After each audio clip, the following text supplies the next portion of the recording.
It was a crisp morning in late October, the kind where the air feels fresh and full of promise.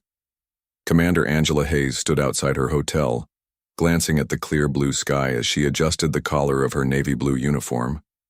The sun cast a warm glow on her medals, each one representing years of dedication, sacrifice, and service to her country.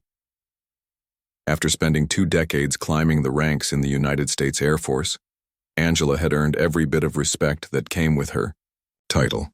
Today, however, would test not only her patience but also her faith in the system she had devoted her life to protecting. Angela's day began like any other.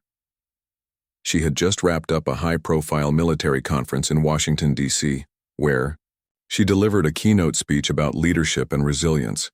Her words resonated deeply with the audience, earning her a standing ovation. As she packed her bags later that evening, she couldn't help but feel proud of the work she had done. But now it was time to leave the bustling city behind and head back home to Colorado Springs, where her family eagerly awaited her return. The drive to Washington Dulles International Airport was uneventful. Angela sat quietly in the back seat of the taxi, scrolling through emails on her phone while occasionally gazing out the window at the passing scenery. The airport buzzed with activity when she arrived. Business travelers rushing to catch their flights, families juggling suitcases and children, and groups of friends laughing as they prepared for vacations. It was a familiar scene, one Angela had witnessed countless times during her career. Yet there was something different about today. A faint unease settled in the pit of her stomach, though she couldn't quite put her finger on why. After grabbing her carry-on bag from the trunk, Angela made her way inside the terminal. The cool air conditioning greeted her as she stepped through the automatic doors. She checked the departure board and confirmed her flight was on schedule.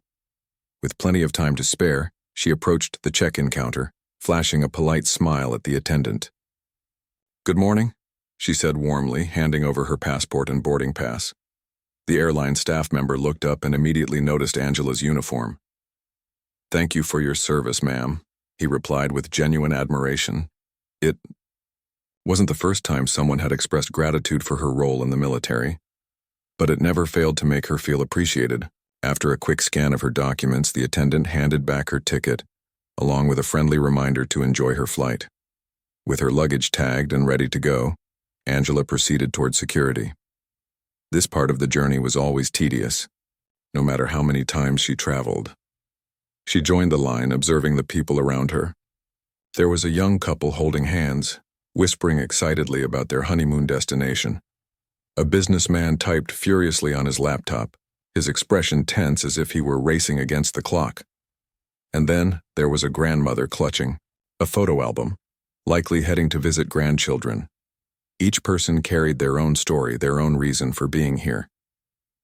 As Angela moved closer to the front of the line, she mentally prepared herself for the usual routine, removing her shoes, placing items in bins, walking through the scanner. She had done this hundreds of times before without incident. But today, something felt off. Maybe it was the way the TSA agents seemed unusually alert, or perhaps it was the lingering sense of discomfort that had followed her since leaving the hotel. Whatever it was, Angela tried to shake it off, reminding herself that paranoia wouldn't do her any good. Finally, it was her turn. She placed her belongings on the conveyor belt, a sleek black laptop, a small toiletry bag, and her official military ID badge. The scanner hummed to life as her items disappeared behind the curtain. Angela walked confidently through the metal detector, expecting the familiar beep signaling all clear. Instead, she heard a sharp voice call out, "Ma'am, please step aside." She froze for a moment, unsure if she had heard correctly. Stepping aside? Why? She hadn't set off any alarms, and her belongings were ordinary enough. Still, she complied, turning to face the TSA agent who had addressed her. He was young, probably in his early 20s, with a stern expression that betrayed little emotion. "Is there a problem?" Angela asked calmly, keeping her tone professional despite the knot forming in her chest. The agent didn't answer right away. Instead, he motioned for another colleague to join him. Together, they conferred briefly in hushed tones, glancing periodically at Angela's uniform and ID badge. Passengers behind her in line grew restless, shifting impatiently as the delay stretched on. Finally, the original agent spoke. "We need to conduct additional screening," he stated flatly, avoiding eye contact. Angela's heart sank. Additional screening? For what? She had flown countless times wearing her uniform, and never once had she been singled out like this. Still, she nodded and followed instructions, determined to remain composed. As the second agent began patting her down, Angela felt a wave of frustration building inside her. This wasn't just inconvenient, it was demeaning. Here she was, a decorated senior officer in the U.S. Air Force, being treated like a potential threat. The crowd around her started to take notice. Some passengers craned their necks to see what was happening, while others whispered amongst themselves. A few even pulled out their phones to record the scene. Angela could feel the weight of their stares, the judgment implicit in their silence. Was this really happening? In broad daylight, surrounded by witnesses, she was being subjected to scrutiny that defied logic. "Ma'am, can you confirm your identity?" one of the agents asked, holding up her military ID as though it might be counterfeit. Angela stared at him incredulously. "I'm Commander Angela Hayes," she replied, her voice steady despite the anger bubbling beneath the surface. "You can verify my credentials if you'd like. I've served this country for 25 years. Her words hung in the air, unanswered. Instead, the agents continued their intrusive search, rifling through her belongings and asking increasingly invasive questions. By now, the commotion had drawn a sizable audience. People murmured among themselves, speculating about what could possibly justify such treatment. One man muttered loud enough for everyone to hear, "This is ridiculous. Look at her uniform." Angela clenched her fists, fighting the urge to lash out. She knew better than to let her emotions get the best of her. Not here. Not now. Instead, she focused on maintaining her composure, repeating mantras of strength and resilience in her mind. This wasn't just about her. It was about every black professional who had ever been unfairly targeted because of the color of their skin. If she could endure this moment with grace, maybe, just maybe, she could turn it into something meaningful. Little did she know, this was only the beginning of a journey that would captivate the nation and spark a long overdue conversation about race, authority, and justice in America. The moment Angela stepped aside, the atmosphere around her shifted. What had started as a routine security check quickly turned into an ordeal that would leave a lasting mark on everyone present. The TSA agents' behavior became more intrusive, and their questions grew increasingly personal. "Can you explain why you're traveling today?" one of them asked, his tone clipped and impersonal. Angela blinked, taken aback by the question. She had already provided her boarding pass and ID, both clearly marked with her name, rank, and destination. "Why was this necessary?" "I'm returning home after attending a military conference," she replied evenly, keeping her voice calm despite the rising tension in her chest. Her professionalism was unwavering, but inside, frustration bubbled like a pot about to boil over. This wasn't just an inconvenience. It felt like an assault on her dignity. Every additional question, every probing glance at her belongings chipped away at the respect she had earned through decades of service. As the pat-down continued, Angela noticed the crowd growing larger. Passengers who had initially been focused on getting through security now paused to watch the unfolding scene. Some looked concerned, while others seemed curious or even amused. A child tugged at her mother's sleeve, asking innocently, "Why are they stopping her?" The mother didn't answer, but her expression said enough. She was uncomfortable, perhaps even ashamed for Angela. One of the agents pulled Angela's laptop out of its case and inspected it closely, as though searching for hidden compartments or contraband. Another rifled through her toiletry bag, holding up items like her toothbrush and deodorant as if they were suspicious artifacts. "Is this yours?" he asked, holding up a small bottle of hand sanitizer. Angela nodded, her jaw tightening. Of course it was hers. Everything in those bins belonged to her. Yet the way the agent handled her possessions made her feel violated, as though she were being accused of something far worse than carrying ordinary travel items. The whispers among the onlookers grew louder. Someone muttered, "She's in uniform, can't they see that?" Another passenger shook his head in disbelief, muttering under his breath about how ridiculous the situation was. Despite the murmurs of disapproval, no one intervened. Not yet. Most people seemed hesitant to get involved, unsure of what to say or do. Angela understood their hesitation. After all, who wanted to risk drawing attention to themselves in such a tense situation? But the silence only amplified her sense of isolation. Finally, unable to contain her emotions any longer, Angela spoke up. "I don't understand why I'm being treated this way," she said firmly, addressing both the agents and the growing audience. "I've served my country honorably for 25 years. My credentials are legitimate. You can verify them, if you'd like."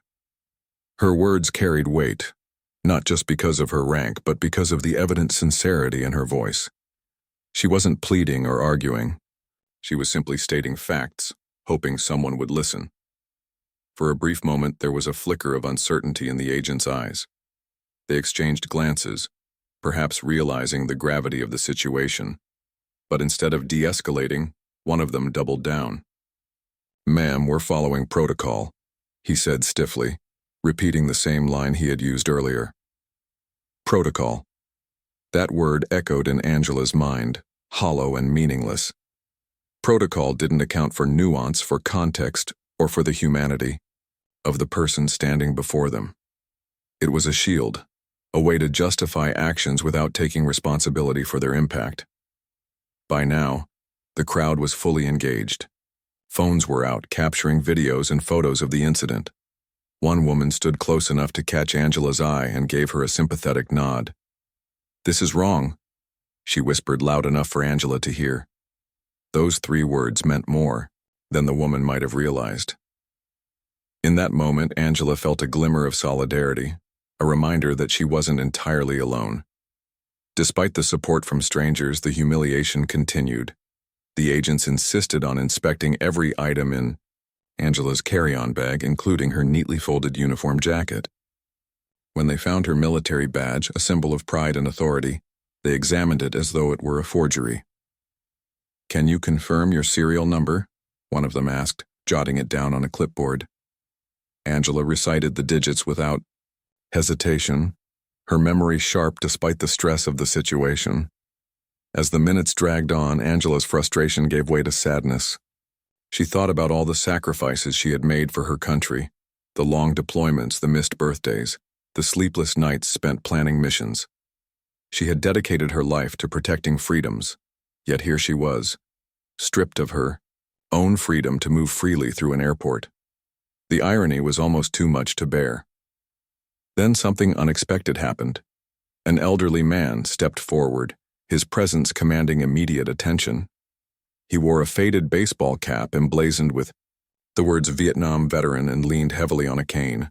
His voice was steady but filled with emotion as he addressed the TSA agents.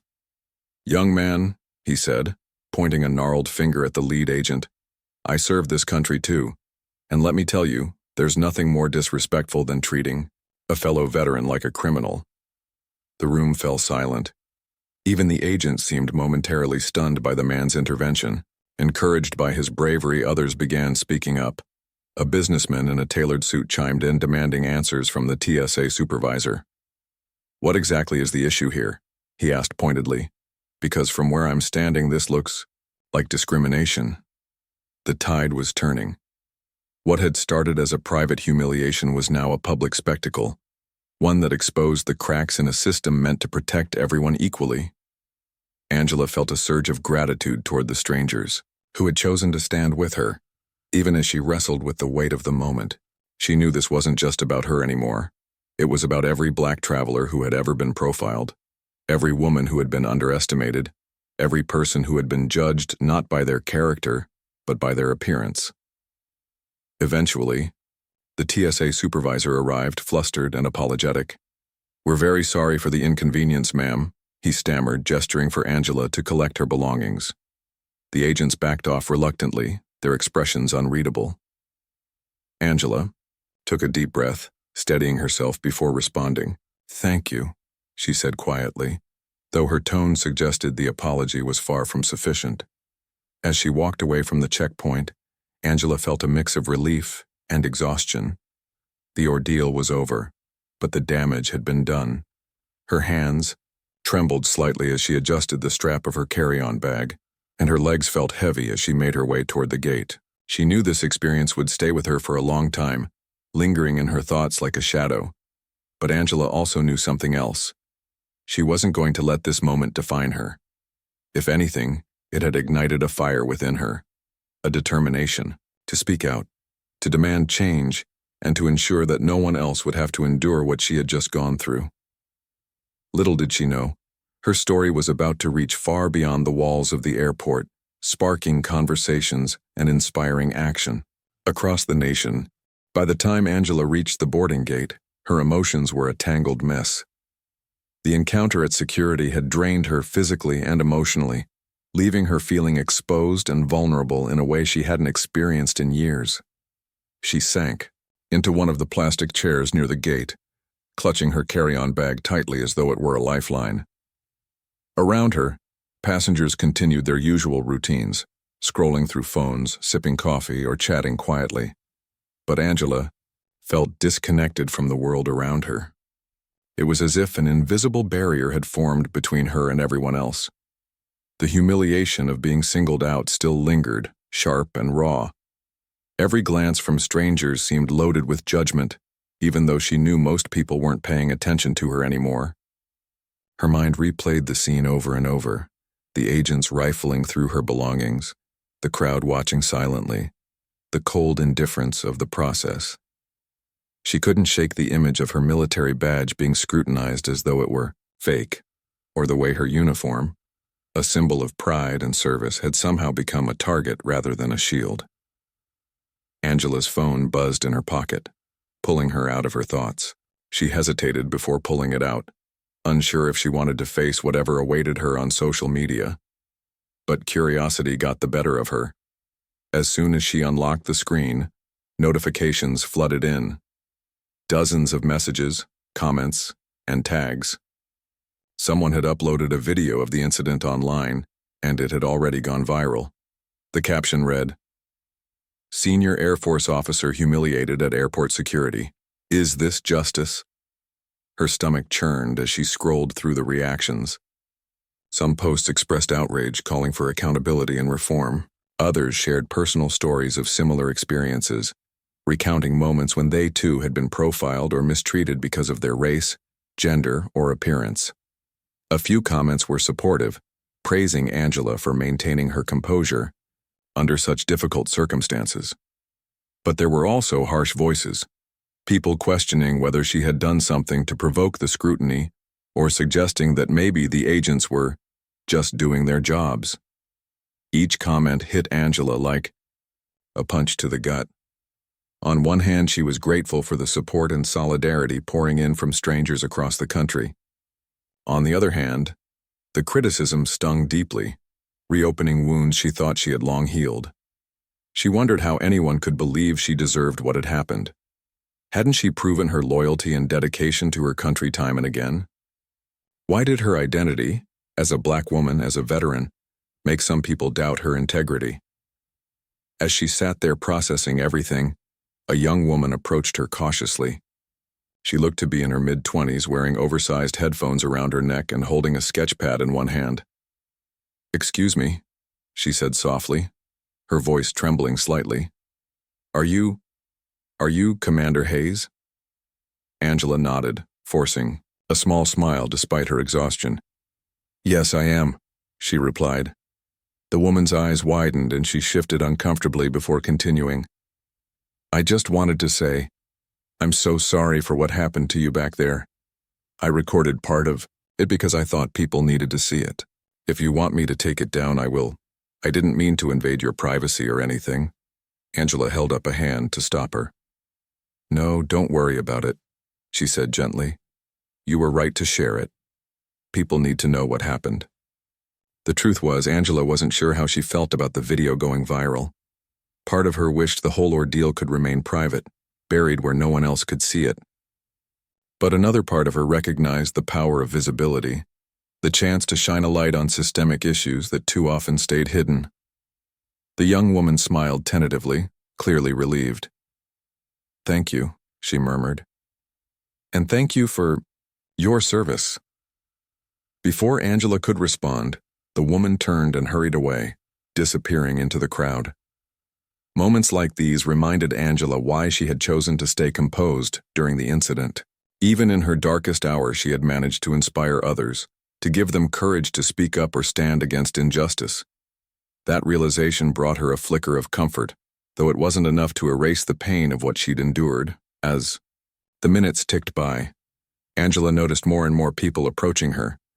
Some offered words of encouragement, others simply thanked her for her service. One older man, his hair streaked with gray, knelt beside her chair and placed a hand on her shoulder. "I served in Korea," he said quietly. "What those agents did to you today, it's unacceptable. We owe you better than that." Tears welled up in Angela's eyes, but she blinked them back quickly. She didn't want to cry. Not here, not now. Instead, she focused on the kindness surrounding her, letting it seep into the cracks left behind by the earlier humiliation. For every cruel comment online, there were dozens of messages reminding her that she wasn't alone. For every doubter, there was someone willing to stand up and say, "This isn't right." Eventually, the boarding announcement broke the spell. Passengers began lining up to board the plane, and Angela reluctantly rose from her seat. She took a deep breath, steeling herself for the final leg of her journey. As she joined the queue, she noticed several people stepping aside to let her pass, offering nods of respect. It was a small gesture, but it meant the world to her in that moment. Once on board, Angela settled into her window seat, leaning her head against the cool glass as the plane prepared for takeoff. Outside, the sun dipped low on the horizon, painting the sky in hues of orange and pink. The beauty of the scene almost made her forget where she was, or what she had just been through. Almost. But as the plane lifted off the ground, carrying her further away from the chaos of the airport, Angela allowed herself to reflect. She thought about the elderly Vietnam veteran who had spoken up on her behalf, his voice steady and unwavering. She remembered the young woman with the sketchpad, nervous, yet determined to do the right thing. And she recalled the countless messages flooding her phone, each one a reminder that her story mattered, that it could spark change. For the first time since the ordeal began, Angela felt a glimmer of hope. Yes, she had been humiliated. Yes, she had been treated unfairly. But she had also witnessed the resilience of humanity, the willingness of strangers to step forward and demand justice, even when it cost them nothing. That gave her strength. That gave her purpose. As the plane soared higher, Angela closed her eyes and whispered a silent promise to herself. She wouldn't let this experience break her.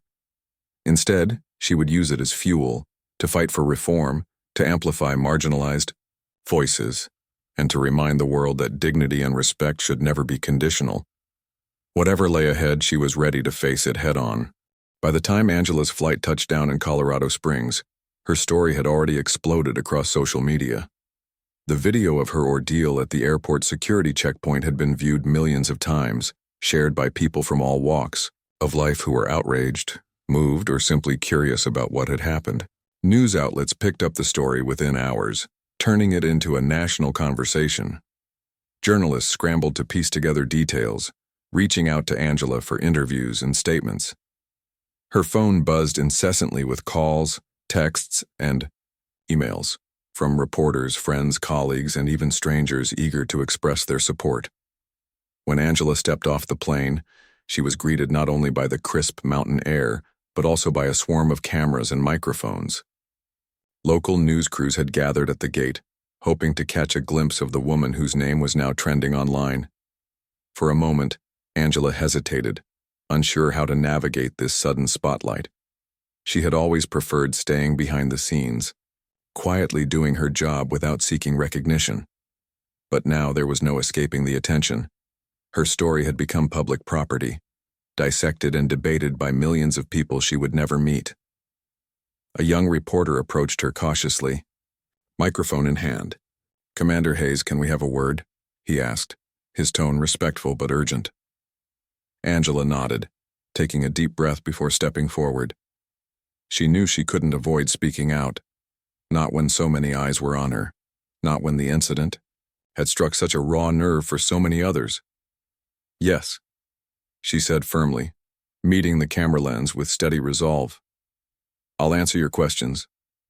But let me be clear, this isn't just about me.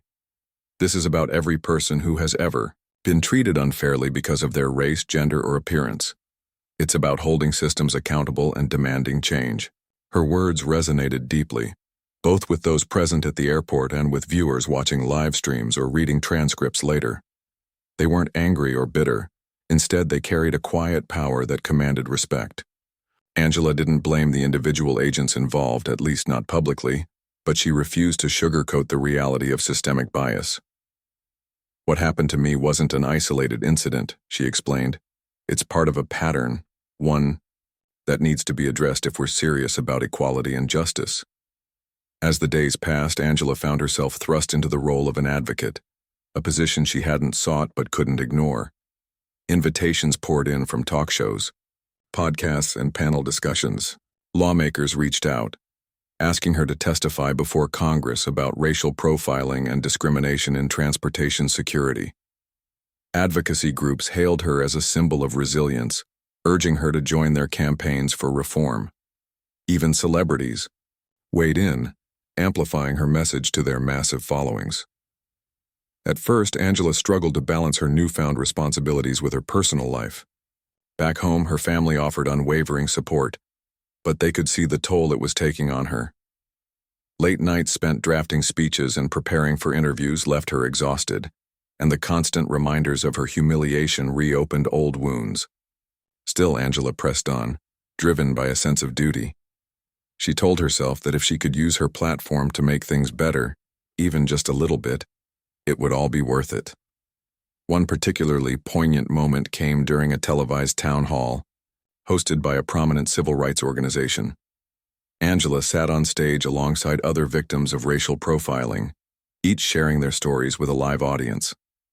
There was a single mother who had been detained for hours at customs despite having valid documentation, a college student who had been pulled aside repeatedly while traveling for academic conferences, an elderly man who had served in the military decades ago yet still faced suspicion whenever he wore his veteran hat in public. Listening to their experiences, Angela felt a profound connection, a shared understanding of what it meant to carry the weight of prejudice.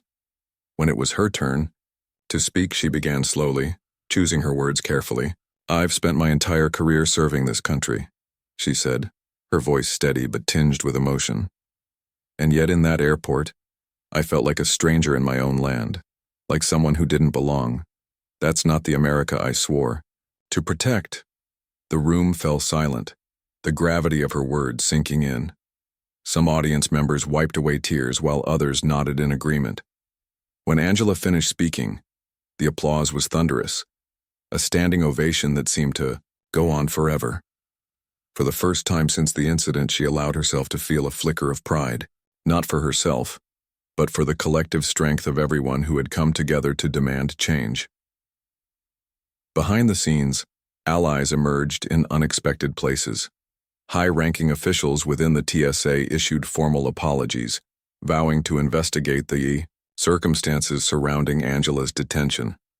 Internal memos revealed plans for mandatory bias training programs and revised protocols to ensure fair treatment for all travelers.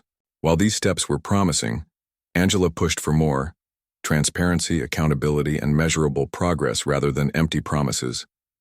She also worked closely with advocacy groups to amplify marginalized voices, ensuring that the conversation extended beyond her own experience. Together, they launched petitions calling for reforms in airport security practices, which garnered hundreds of thousands of signatures within days. Social media played a crucial role, with hashtags like Respect Our Heroes and Justice for Commander Hayes dominating platforms worldwide. People posted stories, shared resources, and organized virtual rallies to keep the momentum going. Perhaps most surprising was the response from everyday citizens. Letters arrived daily at Angela's doorstep, filled with words of encouragement, gratitude, and solidarity. Many expressed how her courage inspired them to confront injustices in their own lives. A group of high school students sent handmade cards, thanking her for standing up against discrimination. A retired teacher wrote a heartfelt note saying she planned to use Angela's story as a case study in her civics class. Each message reminded Angela that her voice mattered, that it had the power to ignite meaningful change. Despite the overwhelming support, not everyone agreed with Angela's stance. Critics argued that increased scrutiny was necessary for national security, dismissing claims of racial profiling as overblown or exaggerated. Some suggested she was making too much of a routine inconvenience, accusing her of playing the victim card for attention. These comments stung, especially coming from people who hadn't walked in her shoes. But Angela refused to engage in arguments or dwell on negativity. Instead, she focused on the bigger picture, the potential for lasting impact. One evening, as she sat alone in her living room flipping through the day's headlines, Angela reflected on how far she'd come since that fateful morning at the airport. What had started as a humiliating encounter had transformed into a catalyst for action.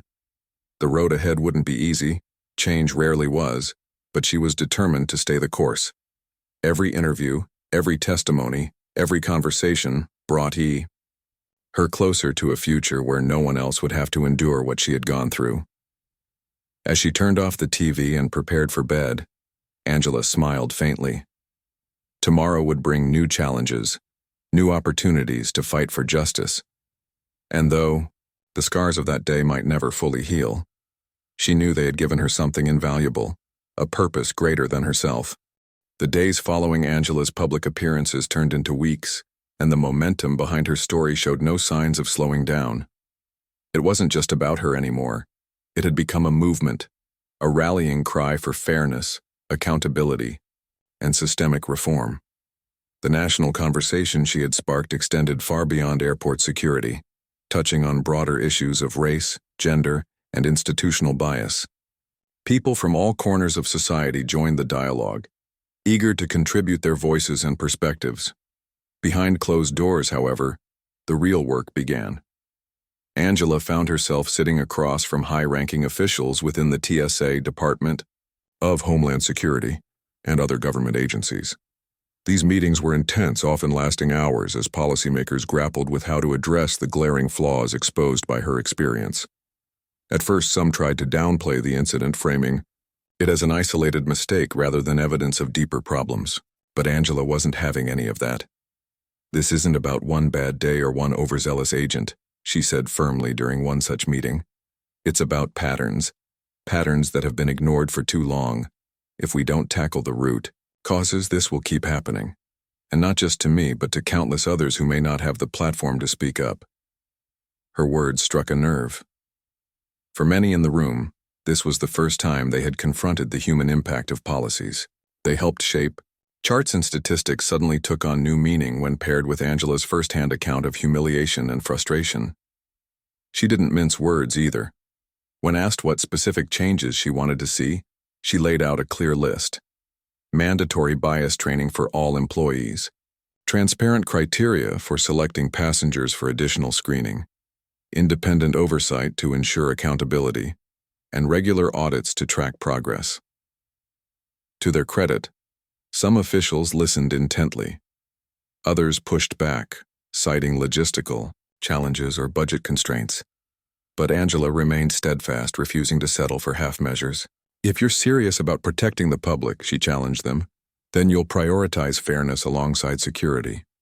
You can't claim to serve everyone while leaving certain groups feeling targeted and unsafe."